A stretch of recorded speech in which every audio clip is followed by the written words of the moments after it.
Welcome to another episode of No Investment Advice. This is Bilal Zaidi, and we've got our man Trung Phan in the house. What's going on, Trung? What's happening, guys? I know this is going to be a very focused episode. We're going to be talking about philanthropy in the age of Web 3.0. Is that right? Is that what we're talking about? And talking of Web 3.0, we got our man, Mr. Jack Butcher in the place, who's saving the world one tweet at a time, just the way Keith Boy said he used to do. Jack is actually saving lives with his tweets right now. Hold on a second here. Jack, what is your current ranking on Mir in terms of NFT? I actually don't know. There's no way to see, but they've done some monster raises on Mirror, like in the millions. So you might be out of the top 10.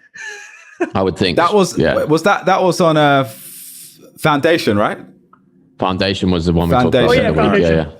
All right, so just to level set for what we're talking about today, I mean, we've been talking about this for many episodes to do this around philanthropy, kind of the future of it, how we can use the stuff we're all interested in, technology, Web3, all this sort of stuff for good. And we've talked about it in little parts.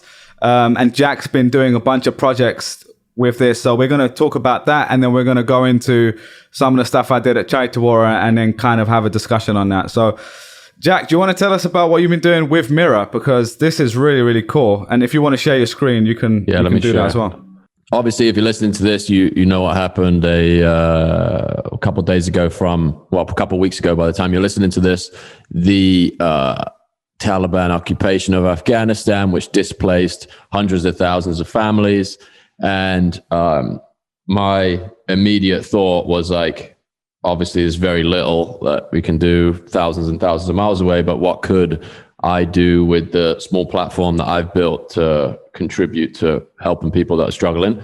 So the, Visualize Value as a platform that has been dabbling in the world of NFTs. It's obviously a way to generate capital. So the first thing I looked was like, are there charities that are helping in Afghanistan that accept crypto?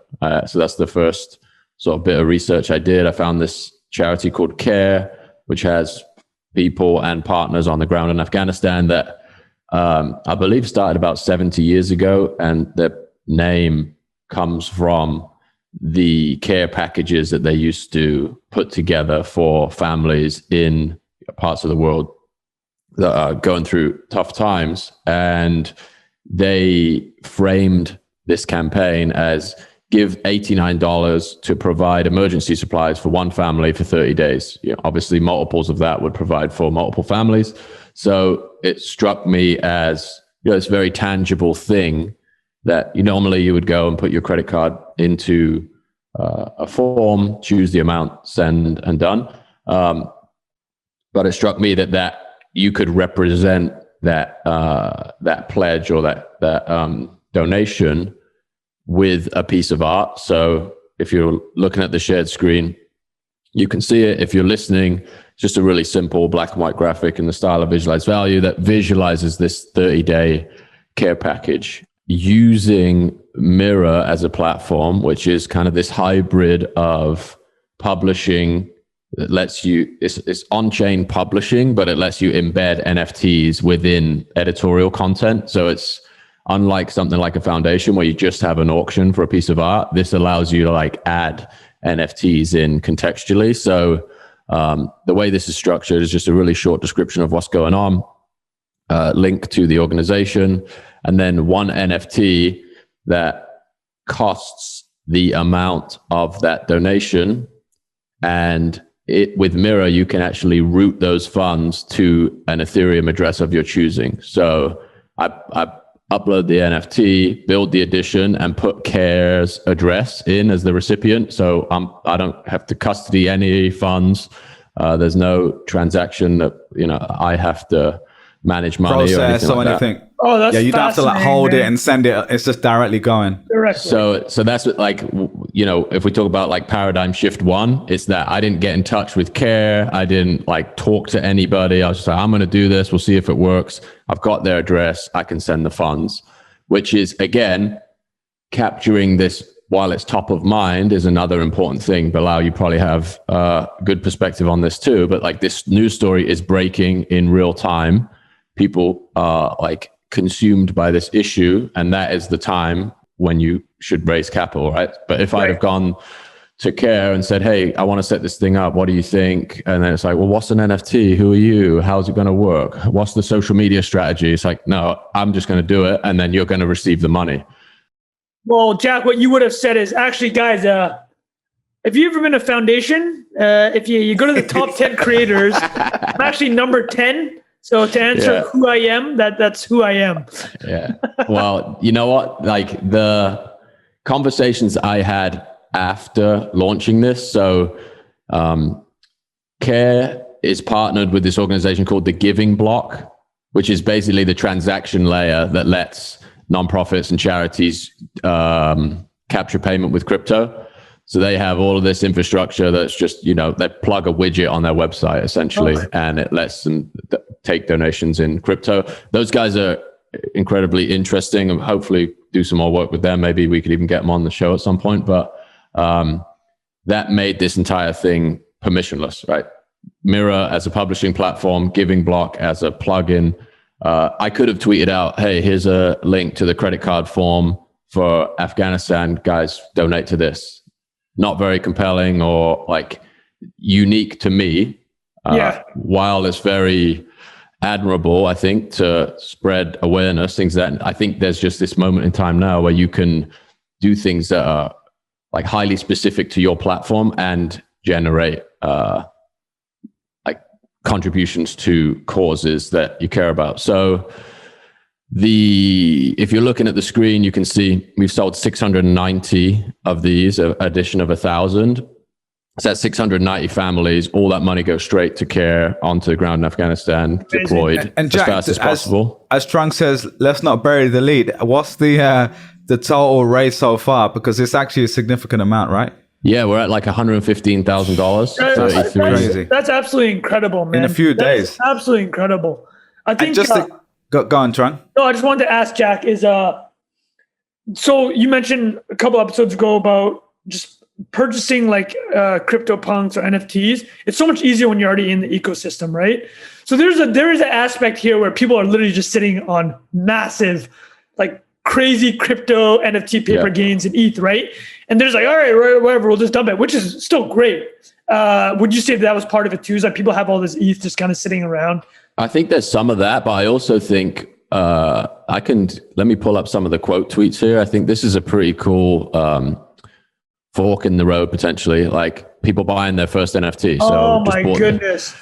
Yeah. This is that's incredible. An actual use case for NFTs. Unexpected use of NFTs. Like a killer app almost, right? It's like it makes giving in times of crisis the most frictionless, and anyone can spin it up and you can verify everything. You don't have to trust Jack Butcher. You just check the account, right? Yeah. You check the ETH address. You know it's going there.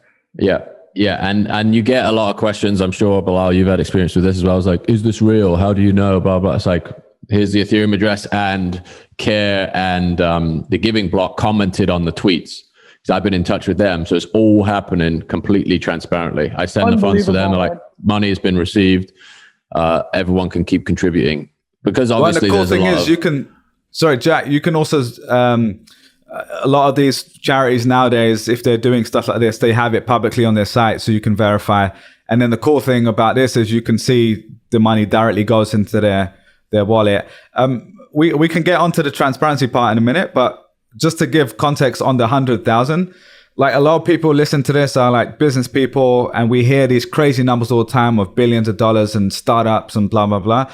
Like, just to put in perspective, raising $100,000 is like a significant amount for any charity, obviously. But just like to put in perspective with Charity Water, my old team was the brand partnerships team, and we work with hundreds of companies like Google, Amazon, WeWork, Saint Laurent, like really big brands.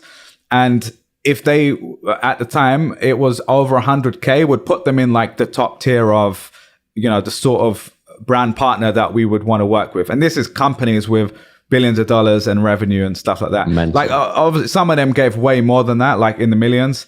But just if you could get up to 100,000, that was kind of our threshold to be like, okay, this is a significant amount that we can like dedicate resources on our team side, do creative stuff. But you did this in a few days with just by pushing out a tweet and your creative idea.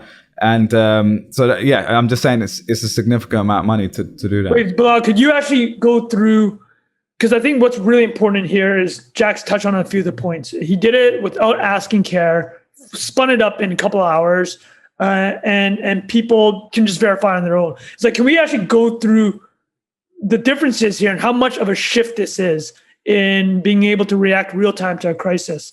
I'd love for you to just think about. Yeah. It's a great question. What I'd say is, again, this is the caveat of like, I'm definitely not an expert in like overall charitable stuff, but just from my experience working on it for a few years. So there's two parts. One, what I love in this scenario, this is an emergency relief thing, right? Like those companies or those nonprofits are actively fundraising in the moment. It's similar for like Hurricane Katrina or something that is like you need money on the ground. There has been talk about the other side where people criticize this approach. There are people who'd say what happens in these scenarios is so much money gets raised because of the awareness, and you don't actually have a way to distribute it properly. And like, what are you actually spending the money on? Are you diligently showing people what is going on? Is it being used properly? All that sort of stuff. So in an emergency scenario, like they don't have time to be figuring out all this stuff to tell people as it's happening.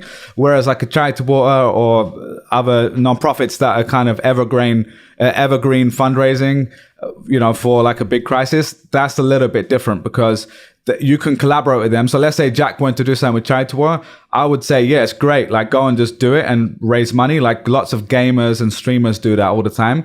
And they raise like a bunch of money and the money just goes directly to the cause. But in your scenario, it would probably make sense to there could be a benefit to working with them because you could put your resources together. You might not know certain things that they know and vice versa. At the same time, the trade-off is, it's going to be a bit slower, like you said, right? Like, and you don't have time to be waiting months for permission. You're just like, look, I've got this idea, let me do it. So I think you could argue both ways. Trung, your specific question though, around like being able to show it, I guess. Because Jack mentioned some mechanics here, which were super interesting, right? It's just like he didn't have to coordinate with anybody. He just did it. Yeah. Right? Yeah. So that's what I'm curious about to hear is like, is this actually a different, like, are you seeing things that can be done via crypto and blockchain, which could not be done previously? Or is this just... I think so. I think it's more like showing that it's actually gone into an account publicly. You could say that going directly on the website and putting money there, and you could put a screenshot of the email. Like there's ways to prove it, but like I think this is a direction that we're going to eventually move anyway, especially for an area which lacks a lot of transparency. And we'll get onto it in a bit, but just like there's a huge chunk of the population that don't trust charities. So it's like more than 60% of people don't trust charities. So stuff like this, they're often seen as like slow moving, slow to adopt new technology. So yeah, in this case, if they were to embrace it and say, look, we have nothing to hide. Here's a public address.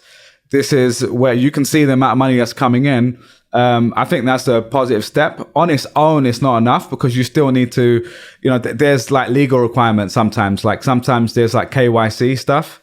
Like if someone just dropped a bunch of like illegal money in your account, you could be on the hook for verifying where that came from and stuff like that. Okay. So there are parts to it. And I think in crypto, obviously there are, like when I did this a few years ago in 2017, 16 or 17, there was a thing called the Pineapple Fund. Did we ever talk about this before? Yeah, we talked about it briefly. Yeah, the summary on it is this dude went on Reddit and said, I've got 60 or 80 million dollars I want to give to charities. Who should I give it to? And he just crowdsourced it. And I like cold emailed him and he gave us $2 million. So it was like quite a big deal. But even in that scenario, like everyone was really happy about it. But the CFO was like, okay, this is cool. But if we're going to do this in the future, these are the things you need to be aware of. And I didn't know that, obviously, right? So the big one is knowing where the money came from. Two, is in our scenario, we needed to convert that to dollars straight away. And we didn't have a system or mechanism to do that. Whereas nowadays, it looks like there is. You'd be billionaires right now if you just held paper hands, bro. Well, I remember one of the girls in the accountancy team basically was awake at like 3 a.m. converting it on Gemini or something like to dollars. It was because it came in and she's like, oh, we can't like risk it going down basically. So it was kind of crazy. But anyway, Jack, was there anything else before we move on to some of the more discussion? No, I actually had one more. I think this is more directly to Jack, and it's something that he touched on. I love Jack's perspective on it because he's got way more. It has the idea of like a portfolio of NFTs, right? Of these digital goods. So the question I had, and I put it to Jack, is so when people talk about Facebook and advertising, something that often gets brought up is that because of how you can target and because there's so many people on Facebook, Facebook actually created a whole class of advertisers that never would have advertised. Like, you know, a lot of small and medium-sized businesses that never would have advertised digitally, right? So when you're talking about the quote retweets on your initial Afghan care package tweet and you're showing people that are like, oh, I bought my first NFT. So my question is, do you think this will actually start creating a whole class of people that, you know, a lot of people want to be charitable, but for everything Bilal said, they never actually end up donating. Like, listen, in the past, I've donated money and I always think about, oh, how can I help? But oftentimes it's just that friction of, do I trust this source? Mm-hmm. Is it easy enough? It sounds like there's two parts to this. One, the ease of this, which obviously can be, there's some negatives to that. There's the ease of it. And also a second part is if in the future everybody has these portfolio of NFTs, it's going to be dope where you can be like, oh, look at all this shit I donated to, right? And it's automatically there. You don't have, like, if you did that now, you're like, hey, man, go to my personal website. Oh, by the way, here's all the stuff I donated to. You look like an asshole, right? Right. But if it's all like natural, it's just, it's all collected and recorded. There's none of that psychological part where like you're kind of humble bragging. Like, what do you think about all that? Yeah, that to me, I don't have the language to even describe it at this point, but one of the things that I analogize it to is like, it would be very poorly received if you posted a picture of your bank statement versus change your profile picture to a CryptoPunk, right? If Gary Vee is like, hey, here's a wire transfer for $5 million, people would be like, you can't do that, but you can buy a CryptoPunk for $5 million, and everybody be like, what a ledge, you know what I mean? Yeah, it's like a Rolex. It's like a watch.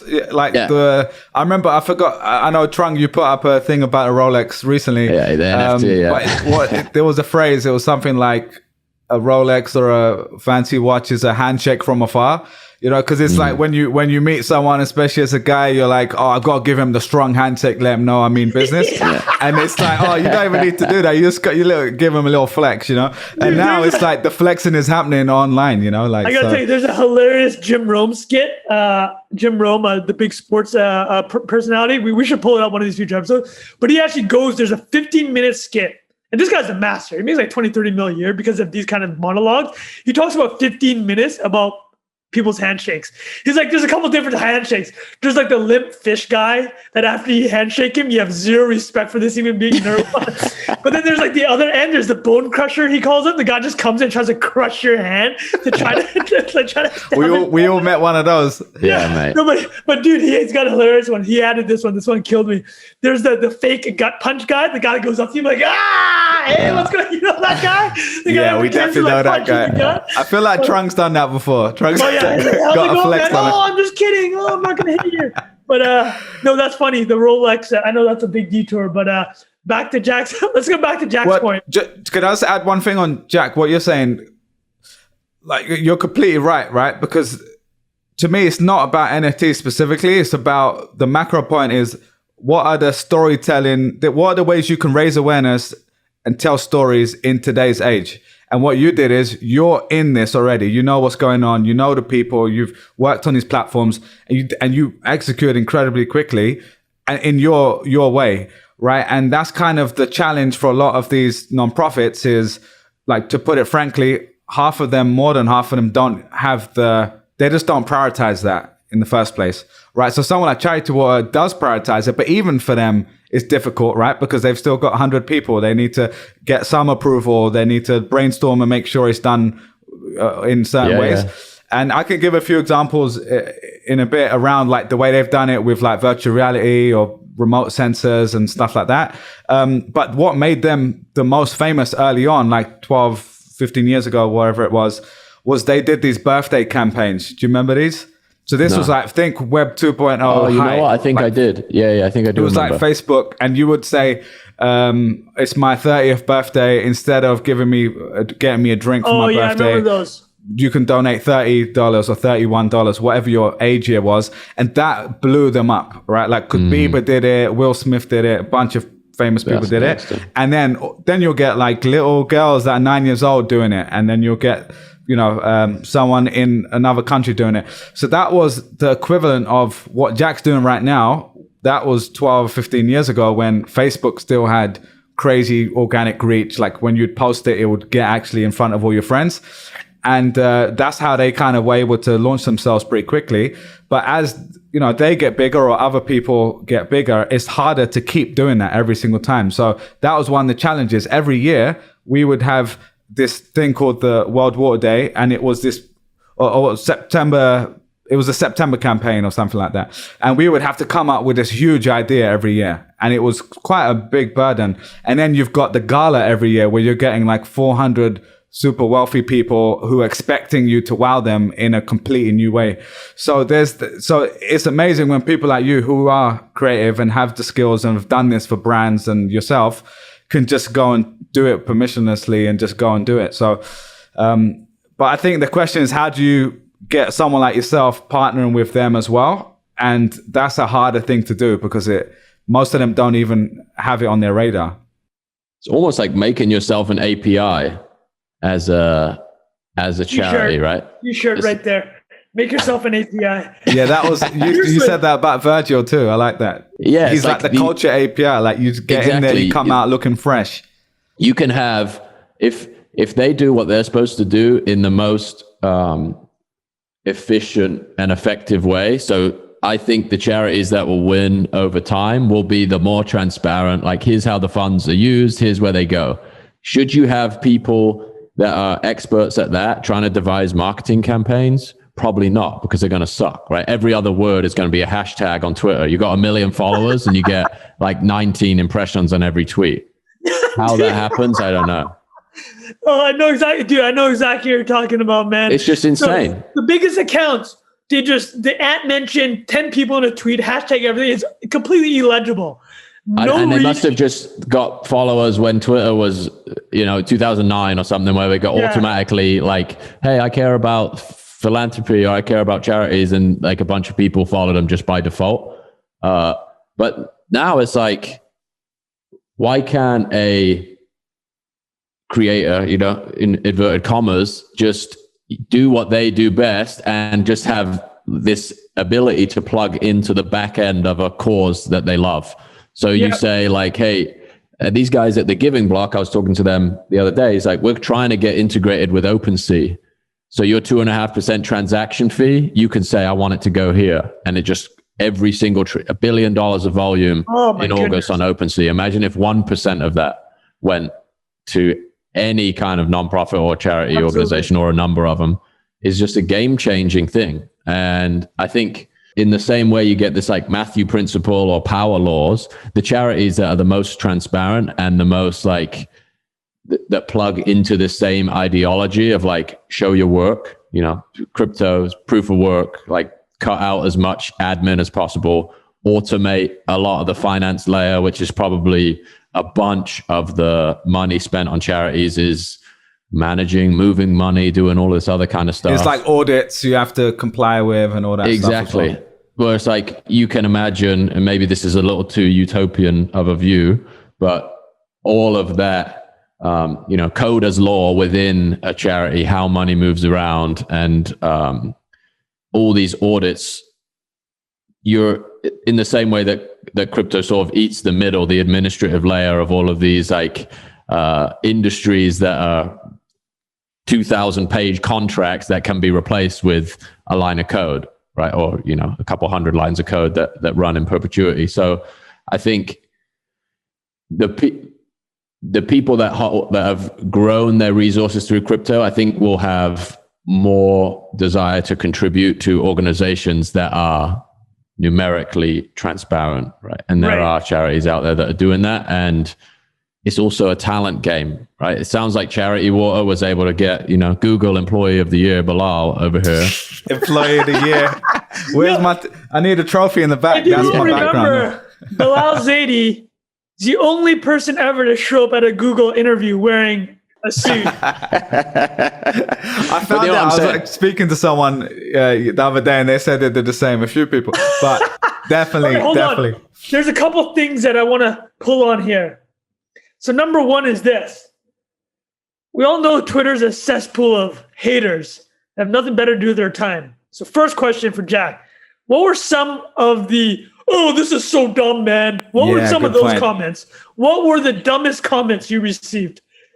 So one of my favorite ones, it's going to be hard to go back and find it. It was like, great, NFTs have solved the age-old problem of donating to charity. Oh my God. Go some smart ass. Love it. Justin 158930 with the egg. To be honest, though, resoundingly solid. It's a very you kind of have to be a little, I don't know. Dude, there are very edge case of someone that's going to shit on this in public. Well, I mean, I'll find it. There's a really funny video. Not funny. It was awful. It was like a YouTube video of it was like a cancer survivor gets his wish granted, and then it's 100,000 likes or thumbs up, 30 thumbs down. Right? You know what I mean? I saw that. I saw that. The kid in school. Yeah, you know what I mean? It's like, who's giving this a thumbs down? Same with you. Who is shitting on Jack's It's so dumb. But this is the other question I had is so you have this job, right? And you're working. So when this thing happens, is your brain just immediately going, how do I use my platform? Because this isn't the first time, right? 2-3 weeks ago, you did that thing with crypto. Calling the centers. Yeah, we talked about that on the pod. You're raising money for Coin Center, which is basically help, not lobbying is the wrong word, but helping a lot of people, It's like educating support. Politicians, yeah. So you're just so quick on this, man. It's like, what's going on here? How does this work? And you're seeing this shit happen. You're what is going through Jack's mind when you see this type of stuff? I think it's a combination of the marketer gene. It's how could you do a better job with this? And you know what else is interesting? Now I have a baby. I'm you think about these moments in time where it's this is a massive geopolitical event that just happened. And I think about it's very easy to gloss over it that it's happening in real time. But it's when you think about in 20 years time, I'm having a conversation with my son. It's what did you do when that was happening? And I can point to this stuff. It's I did what I could do. $200,000 in a day. Yeah. I just tried. I did what I knew how to do in the moment. So that's a lot of the motivation.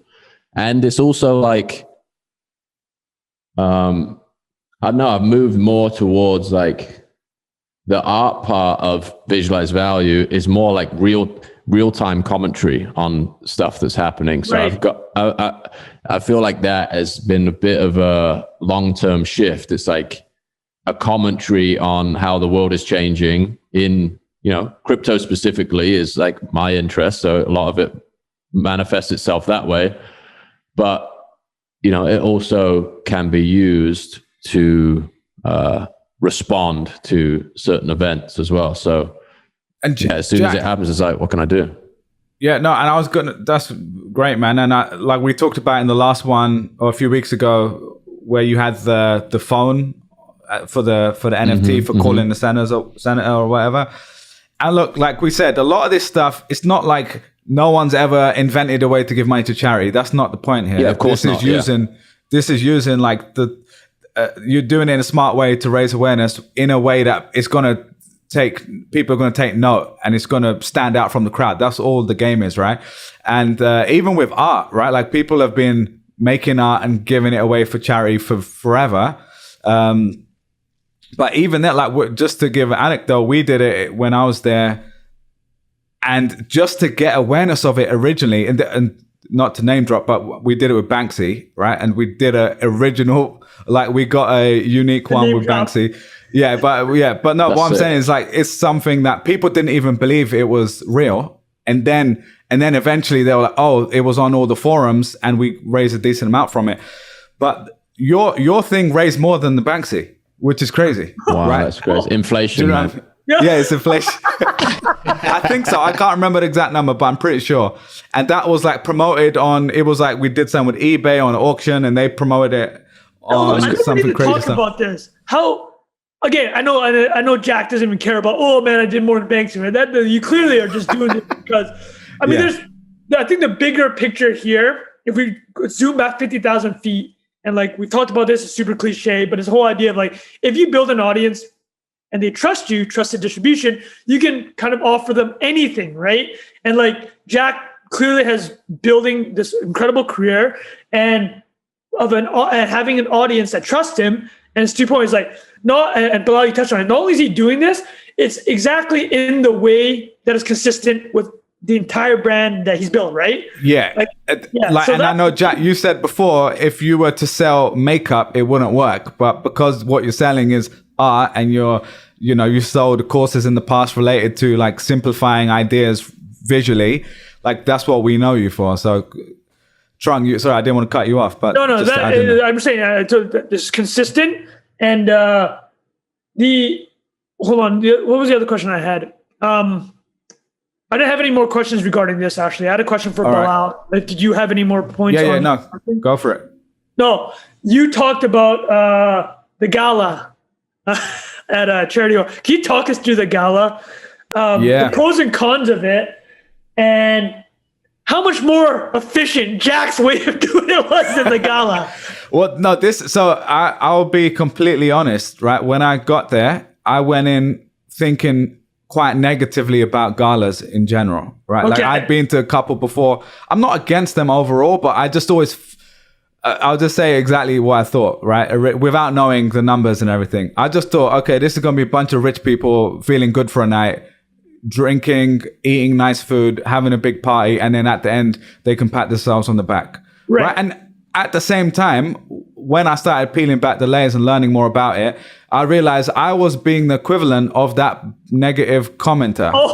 Not as bad, right? But I was being cynical, right? Because I'm like, oh, these rich people, they're not like, maybe I'd think. Oh, galas have solved They can be eating nice food regardless, mate. They can be having a good exactly. time. That's exactly it. So then when I would actually meet these people, like, because a lot of my job was to meet those people. They were the heads of the companies. So my team were trying to work and create stuff with those companies. And I was like, no, they don't need to be here. Like, there's some tax benefits or whatever, but you don't have to give away the way a lot of these people did. They genuinely cared. They were doing as much as they could most of the time. Right? I'd say 80, 90% were genuinely just there for that pure reason.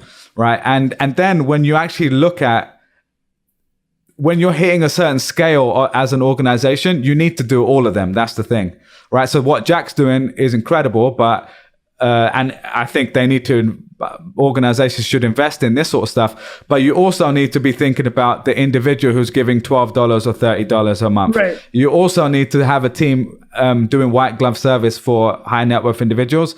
And you can do the gala, and then you can do the brand partnerships too. That's how you get to 100 million in raising funds, right? So that's kind of the challenge. And so then the second part on Gala is, it was actually pretty incredible, right? And the way they did it was just so unique. I went to 2 or 3, I've forgotten, but at least 2 that I remember. Maybe it was just 2. You blacked out in the third. You don't think yeah. Well, the last one was my last week, and I just went basically for that. But what I'll say is, the way they did it was very unique. They wouldn't auction off, do this thing with a celebrity style. It was an incredible storytelling moment, and it wasn't just a bunch of random rich people. These were people that were essentially paying for the org, paying for the 100% model, which I can explain what that is in a minute. And people that were really influential in the business world, in media, actors, YouTubers, all these different people. So it was like a splashy brand moment, if you see it like that. And there's just something you can't replicate, being in person, meeting those people, hearing that story. And the way we would do it was really impressive. And I didn't do it. It was just those the other team. And that, for that reason, when you look at the amount invested and the amount you'd raised that night, it was worth it, right? And I can't say the exact numbers, or maybe it's in their public stuff. There's actually a parallel right now to exactly what you're saying. You know how the argument's happening about if you release movies direct to streaming or still do it in theaters? Like, a big part of it is like, nothing beats that premiere, right? Yeah. Like, if you're building, especially Disney, they're talking about, so Scarlett Johansson is suing Disney over how Black Widow was released.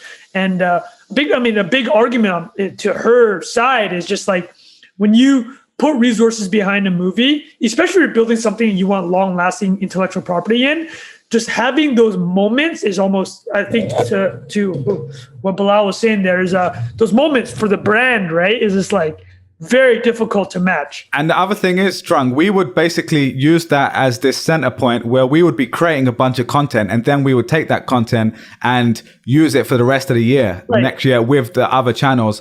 So it was kind of like a big upfront investment, but then we would raise, one year, I think it was $8 or $10 million in one night. Oh, amazing. Right? So it's crazy amount of money. And then those people leave energized, and then they go back to their companies or whatever they're doing. And when I call them up in January after the gala, we were back, they're going to just be on a high wanting to work with us. So beyond the gala, it's just this face-to-face thing. It's really hard to replicate that. And like hearing Scott, the founder, tell the story, like just from a numbers level, not just the amount, but the conversion rate, if you want to talk about like digital, right? Like if you send someone to a website with a beautiful video, you might convert 5-10% of those people, and that's really good. In person, 40% of people would leave and join the monthly giving program. If you're serving them Wagyu Carpaccio, they're going to open that checkbook. Yeah, exactly. That helps as well. Sir, would you like a Wagyu Carpaccio with your champagne there? Signed. Tell me where to sign. But yeah, the summary is, after I left, I was like, actually, this stuff works, and I get why they do it. And you just have to know going in your principles, and like, we talked about it last time, but just giving for giving's sake, not just a transaction. And they're using the technology. Like, we did this VR thing one year where we created a virtual reality film, and 400 people put it on and watched it all at the same time. And you feel kind of crazy, right? Like, you get transported, and then you're asking people to give money for the gala. So it's a really powerful way to do it, man. How did is Charity Water known as the top magnet for like the McKinseys, the Goldman, the Google type, like yourself? What you mean, to hire people? Or? Yeah, for talent. There was an impressive level of people coming from like private sector, and they had people from Google and Twitter and Uber and stuff like that, I think, from before. And then on the creative side, there were people from creative agencies, like really talented people there. My team had someone from Refinery 29. She was like really senior there in partnerships, and like, another guy from Startup World. And then the other half of the org are just like the nonprofit people who understood international relations, NGO work, policy work. So I think it was a good balance. But the way I saw Charity Walk was, it was like a startup, and I hate to use that phrase, but just it really, like, it felt like a startup. If you came in the office, it was one floor, like it's quite a sick office, but just it didn't feel like a normal nonprofit. Right. But they had 100 employees, so it's not like they're getting McKinsey people every week, right? They're getting a high caliber of person for sure. Can you just, because you've been in that world, I know you've touched on it before, but could you address like the elephant in the room when it comes to billionaires donating? Like, I'm sure you've dealt on both sides of that. And whenever a billionaire donates something, there's always this is only 0.01% of their net worth, right? That whole bollocks. Like, you've probably seen that before. I love your perspective. Yeah, by the end of all of this, I was less cynical, right? So similar to what I said going in, I would think people should be doing more. And then by the time I left, I realized, well, no, people can do whatever they want. And maybe it's also personally, I probably changed quite a lot as well, where instead of like pointing the finger at other people, I said, well, what am I doing? And how can I encourage other people to do something? How can I help them see the joy of giving or whatever along the way versus right at the end. But yeah, to answer your specific question around billionaires, look, man, I think it's hard to paint them with a broad brush. You know, there's people like Jack Dorsey where I think he is given a significant percentage. Was it 1/3 or something? Yeah. And people are still going to shit on him. And then there are people that, you know, it's part of their tax, you know, plan, strategy, right? And and more than tax, actually, it's the PR plan. So I don't know, man. I'm not against people doing it for those reasons either. Like, I think if your intent is still to do good, I think that's fine, you know. And we can't judge people. We don't know like what their real intentions are. 100%, man. Yeah. Well, the way I'd wrap it, the thought that I kind of had hanging over this entire conversation and listening to Jack and yourself, you know, your experience, Jack's Afghan care initiative, is like, I think at the end of the day, is like people need to stop fucking caring and looking and blaming and pointing fingers at other people, right? It's like, oh my God, he's doing this. Just do something, right? Jack did something. Right? Yeah, exactly. Jack's not on Twitter being like, oh my God, some total keyboard warrior being like, this is such a failed U.S. policy. Literally some like 23-year-old kid that just came out of school. And Jack's like, no, cool. Like, there's a problem here. I'm going to do something about it, right? I'm not going to be a keyboard warrior talking about whether or not Biden had the right geopolitical plan, right? This is what's so funny. Trunk's been reading David Sachs' tweet storm today, yeah? Well, actually, Jack, you put that out. I mean, it's perfect, though. I've actually been thinking, ever since it happened, I haven't opined a single thing on Twitter, because why would I? It's like, who the fuck cares what Trump fan has to think about Afghanistan, right? Yeah. It's like, why do I have to have an opinion about? Well, I do have an opinion. There obviously are parallels with my own family's history in Vietnam, right? Like, I could talk for hours about it, but like, I don't need to be somebody on Twitter talking about it to all these people without a truly, you know, let these things marinate, first of all. And I just love how, you know, there's just this outpour of people chiming in and, you know, giving their 2 cents, and Jack's literally out there raising 115 grand, right? I mean, like, that's what the lesson actions is. Speak louder words, man. And then the other thing is, for me, is like anything charitable or even social justice, which is, there's an overlap, obviously. Look, like, people should do what they want. If protesting is your way to raise awareness and you're genuinely doing it for that reason, that's great. And I've done that. Like, I've gone to a march before, and I think that's fine. But honestly, the longer I was there, the more I realized, like, what is my skill set? What am I good at? And I did get to use like my experience in partnerships, advertising, creative, all that stuff for 2 years. And I probably, you know, with the team, raised more money than I could probably give in my lifetime, right? Because of the infrastructure, not because I'm special. Like, do you know what I mean? And at the same time, though, mate. Cheers, mate. Yeah, but the other point is, I realized like what I really care about long term is, I love business. It's like very hard for me to like it was close, but it was not exactly, you know, I missed the transaction, you know what I mean? Like, and I posted it on Twitter yesterday, like that video of the PayPal notifications coming in. Like, there's nothing that gets me more excited than the scene. You have to tell your girl that you gotta close the door, right? It's like, I'll be right back. The PayPal's popping this morning. Give me 3 minutes. Exactly. That's your dopamine hit, right? I get all my retweets, and then you get your PayPal notification. Completely. But the last thing I'll say on it is, on that part, is just, I realized like I'm there speaking to all these, you know, rich people and business people, and I was like, okay, this has been great for a few years, but like, I just want to go and do what I'm good at, and I can hopefully become one of those people, you know, or I can give what I can give, and I have a little bit more, and now I have a bit more understanding of that world, and so much respect for what goes into it as well. I actually want to illustrate something, which is, you just noted it, is like, I want to do what I'm good at and my skill set, right? And imagine 15 months ago, Jack was building visualized value, right? And obviously crises have happened over the past 15 months, even apart from COVID, right? And maybe Jack didn't respond to every single international incident that happened. Probably didn't, right? And if you felt the pressure at times, like, oh man, I need to do something at this very moment. Well, what Jack was doing was, he was doing what he was good at, building a brand, building a business. And fast forward 15 months later, he just raised $115,000, more than most people will ever do in their life, quite frankly, for a very, you know, worthwhile cause. And this is all from the work that he'd be putting in, just so you can even almost say selfishly. He's like, it's what you're interested in, right? Building your business. But because he did that and put in that work, he's able to have impact later. So I think there's all these parts where people shouldn't feel bad that they weren't able to contribute right away, but like do what you're good at and, do it honestly. And then look what Jack did. Like all this work he put in kind of met this moment, and it surely won't be his last. I can, I give you one more example. It's the basic follow up from that. So December of last year, this is like 18 months into Visualize Value. You have the tax, like if you give to charity the last month of the year, it's a tax rebate or tax, well, I don't know what the actual language is, but tax deductible, right? So at the end of last year, this is a good example of like building something that you're good at to use it for maximum leverage. I ran this campaign where I said, if you donate to a charity of your choice and send me the receipt in the dollar amount of any Visualize Value product, I'll give you the product.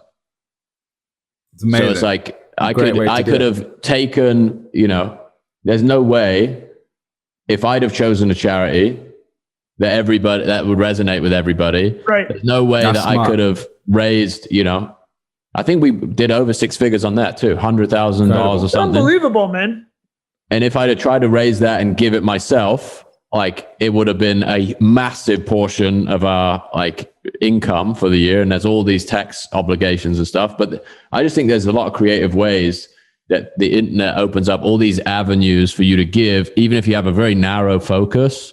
It isn't necessarily, I'm just very excited about all of the creative ways to redirect capital and build relationships with people as a result of that, right? Like it doesn't have to be, I think this idea of selflessness is kind of misconstrued in a lot of ways. Like this, let's make no bones about it. This makes me look good. Just talked about this for a long time. Like there is an upside to this. Like I want to help, but there's also no reputational damage to raising a bunch of money for charity.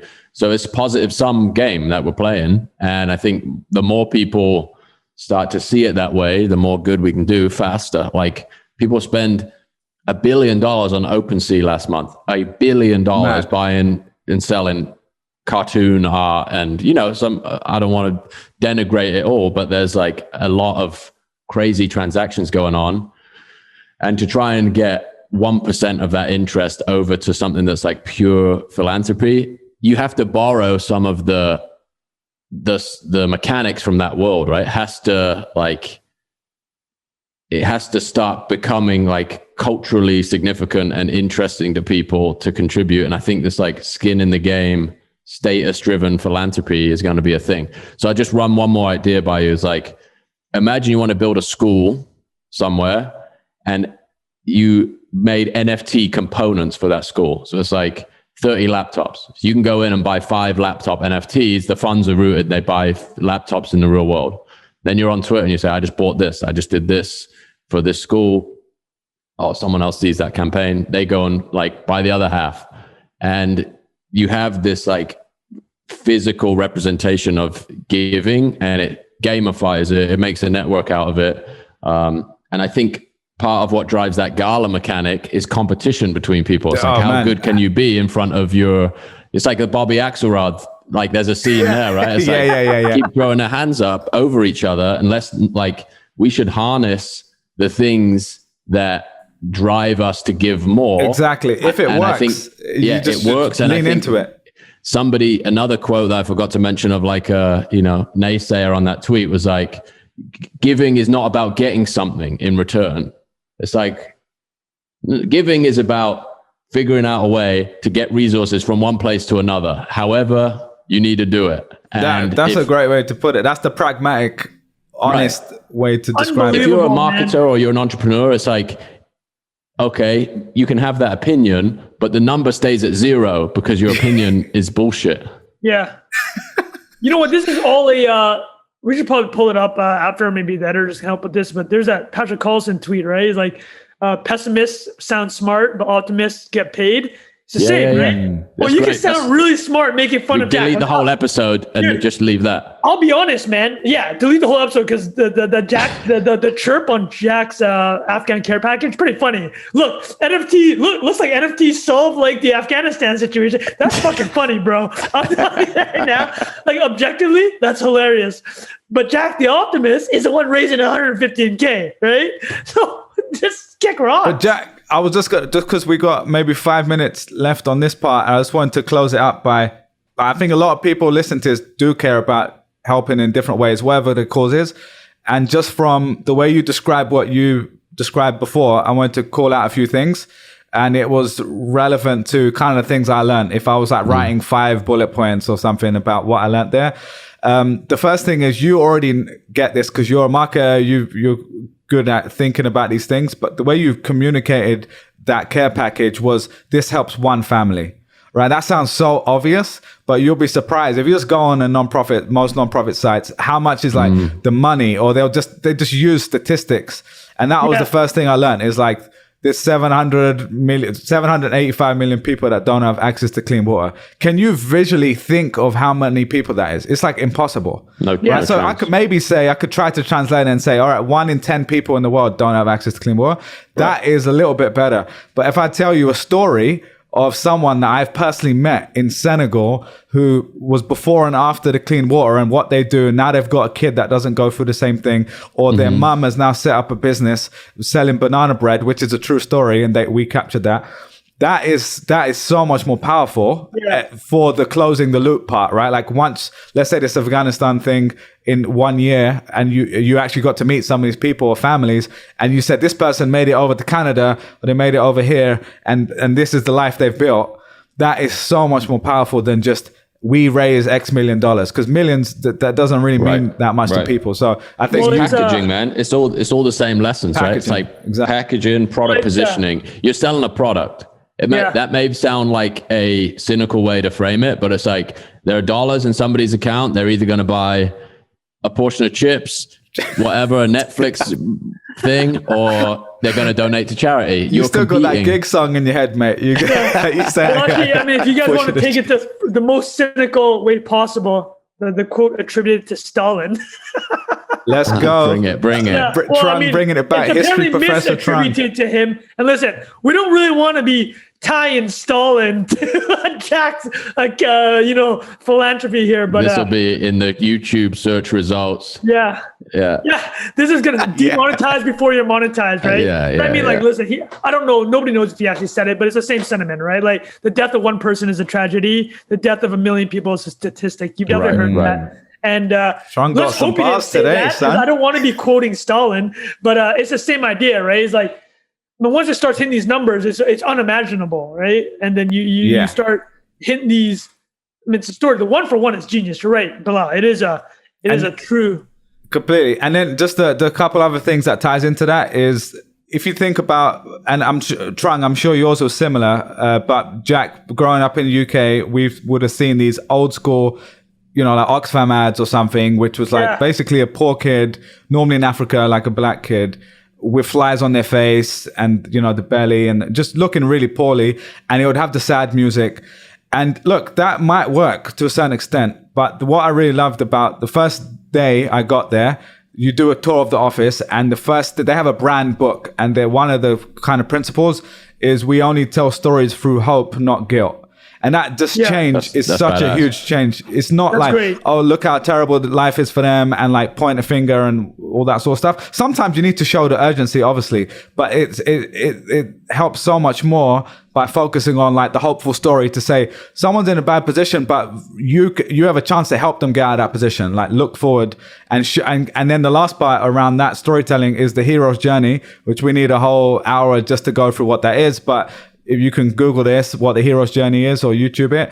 But essentially, when I learned about the hero's journey, I thought it was like, we're the hero. We're the one saving people, right? Like helping people. Yeah. But in charity specifically, your job as the marketer and what Jack did was he is the guide. So if you know the hero's journey, there's a guide in any film. There's a guide. He's like Obi-Wan for Luke, exactly. Right? Like he's like this, he's not. He's Morpheus for Neo. Morpheus the guy, exactly. Yeah. And what your job is to say to someone those few things, quantify through a story, hope versus guilt, and then invite someone to like give them a chance to step up to the plate. So what you said is made it easy. You can help one family with this amount, with this Ethereum point, whatever it was. Now you're making them the hero, and that's quite a hard thing to get your head around when you're doing that. But I think it makes a big difference. I had that's brilliant, man. For you to Bilal, bro, Google Employee of the Year, man. You're the guy. I never thought about it like that. You're the man. That's great to see you. It's like, hey, man, have you seen Matrix? Morpheus is pretty cool, man. You get to be Morpheus. You just sharing Neos around everywhere. Exactly. And I'll say, not to plug the stuff too much, but I did a whole episode on charitable with the head of creative and the founders, episode 2 on Creator Lab. But we're going to cut this part out. We'll cut this part out. There's another one. Just search for Tyler Reaver. Just type in Tyler Creator Lab, and he's the head of creative at Charitable, and he tells all these kind of lessons. And the last thing I'll say, because we do need to wrap up, is from what Jack did was using the tools of the time and using technology. So for the reasons people don't trust charities are 2 main reasons. There's a lot more, but the 2 big ones is you don't know the overhead, right? Like you want to know the percentage. If I give $100, how much of this goes to Afghanistan versus the admin bods doing stuff in a back office, right? Is that close to 80%? Yeah. Is it 50%? Is it 100%? And then the second thing is transparency, like showing where it was raised from and where it went, like the impact of that. And the way charity will address that is they kind of popularized this thing called the 100% model. And what that was we basically said, if the general public doesn't trust or wants to know how much goes to the cause, we're just going to open 2 bank accounts. Our overhead we'll have to raise from people like Johnny Ive and Chris Sarko, these people who understand what it means to invest. And that means 1 million unique people can give $100 and all of it will go to the cause. And that's actually really hard to do because you have to basically raise the same amount in both different bank accounts. It's really difficult to do. Is Give Directly the one that says they give 100%? Is that? I'm not sure. I haven't looked at that. Okay. But it's actually really hard. And the thing is, the point on that is there needs to be overhead, right? There always is overhead. It's where it's coming out of. Yeah. And being able to prove that. So anyway, we could talk for ages about that, but that was just a few examples. I got one to close. If you want to go, Tron. Go on. Yeah, I'll be very quick. It's my 120 seconds on charity, specifically effective altruism. I don't know how familiar you guys are with it. You probably know. It's just the idea that it's some stuff about touch on is like, what's the most effective way, right? Is like, can you actually put in a model, the risk reward of giving money to a certain cause?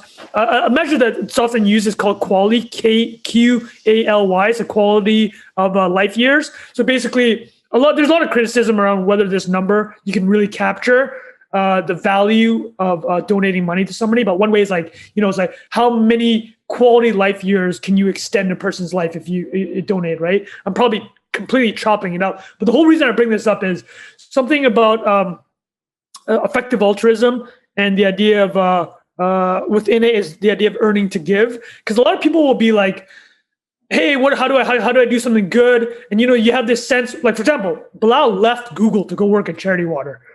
But the earning to give framework is basically, like, just do what you're good at and make a shit ton of money, and then you can give to these organizations which can handle the money well, right? And again, there are criticisms to this, but the one framing of it, and the organization that kind of looks at this really well is called 80,000 hours. So if you Google 80,000 hours, and 80,000 hours refers to how many hours you'll work in your life, they're just trying to put people to the right careers and having the most effect and most impact.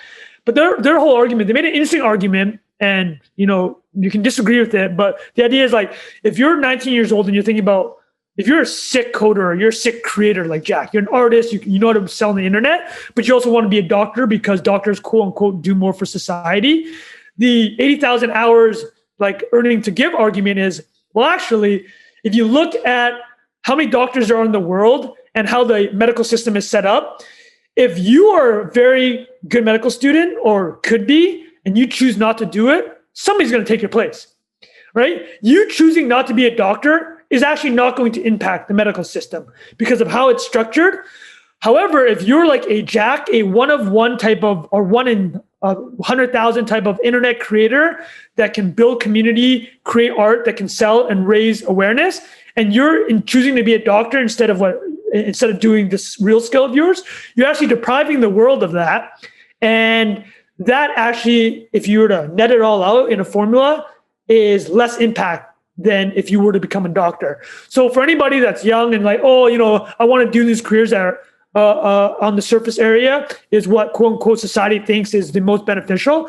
If you can be a superstar at something, you should pursue that because A, it'll make you happier, and B, just look, Jack's a great example here. Look how you can turn being really good at something into something that can really impact other people's lives, right? So that's all I wanted to say. No, I love that, man.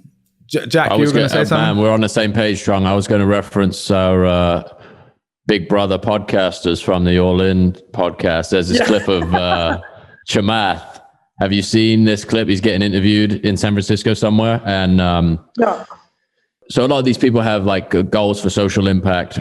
How does that square with like your capitalist view of the world? Is like, you want to change the world? Get the fucking money. Yeah. Amazing. In a very and he just repeats it over and over again. And he's like, you know what? That like lodged in my head in such an incredible way where it's like, if you want to make any impact whatsoever at scale, money talks, man. Figure out how to make money. That's it. Yeah. Well, especially in our age, man. Yeah. And I think though I'll just balance it by saying I think it's a bit of both because, obviously nothing is black and white in this way, but I 100% agree. Like when I'm speaking to all these people that in my old job, I just kept saying like, okay, I should be leaving and doing what they're doing because I'm probably got a better chance of making an impact that way. At the same time, for someone else who doesn't have those skills or isn't interested in that stuff, they might just want to go work and spend, they don't might not have as much money to give, but they've got time and energy and like they can multiply their efforts in that way as well. So, but, and then the last point is for some people, they make the money and then by the time they get to that point, they just forget about the stuff that they thought about in the past. And you become a different person, which is sometimes fine. But one of the best things I learned kind of from Scott and seeing him speak to, a lot of these people is he showed them the joy of doing it along the way. And like, whether that is what Jack just did, using his skills, whether it's at the end of the year, him giving out of his own pocket.